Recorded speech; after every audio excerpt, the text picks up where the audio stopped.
This week in Parashas Chayei, the Torah tells us that Sarah Imeinu lived for 127 years. There's a medrash. The medrash talks about how Rabbi Akiva was once giving shir, and, which is a common thing, sometimes you're giving shir and people fall asleep. So he wanted to wake them up, he wanted to give them something to awaken. And he mentioned, why is it that Esther Hamalka from the Purim story actually ruled over 127 provinces? Why? Because her great-great-great-great-grandmother, Sarah Imeinu, lived for 127 years. Chazal tell us, at that moment, everybody woke up, everybody started listening to the shir. Asks the Chidush Harim, the Ger Rebbe, why? What made them, from what he said, wake up? What exactly did it do? And he said a very important thing. What Rabbi Akiva was actually doing was he was saying, think about time. Think about the time that you have. For every moment that Sarah Imeinu was living in this world, she was building and building and building, so much so that her great-great-great-great-granddaughter ruled over the amount of places that her great-great-great-grandmother lived for. 127 places. And therefore, says the Chidush Harim, intrinsically what Rabbi Akiva was saying was, take hold of life. Think about every moment. Why are you sleeping now? There's so much to be accomplished. They say a story about a wealthy fellow that wanted to go on a very long hike, a long walk. He needed to go and do some exercise. His doctor had told him it's necessary.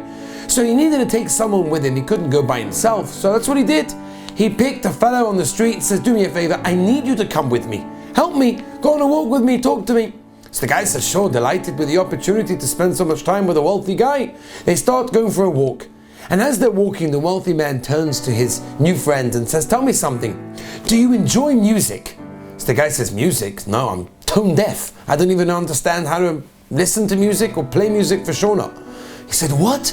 You're missing out on 25% of life. You have nothing. 25% of life you're missing out because you don't have music. Music is so amazing. Okay. He continues walking. He says, tell me something. Do you know languages? So the guy says to the wealthy fellow, languages? I can barely speak English, never mind anything else. I don't know any languages.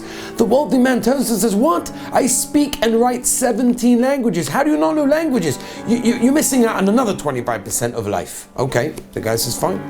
He turns to him a few minutes later and says, tell me something.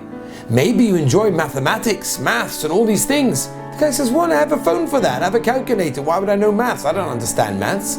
The wealthy man says, what? Maths is so important in life. You're missing another 25%. So he says, okay, so altogether I'm missing 75% of life. I think I'm living pretty well.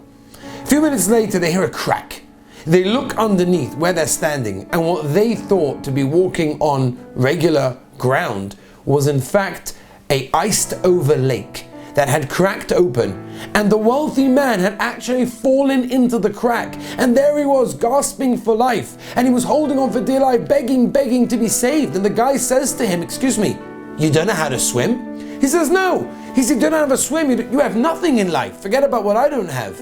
And the truth is that so many times in our lives we think we know what's important, but we don't really utilize the wonderful life that the Rebbeinu Shem gave us. This week's parasha tells us in Parashas Chayei, take hold of every moment, utilize every moment of building and building, because what we build in this world helps us not only in this world, but also in the next world. Have a beautiful Shabbos.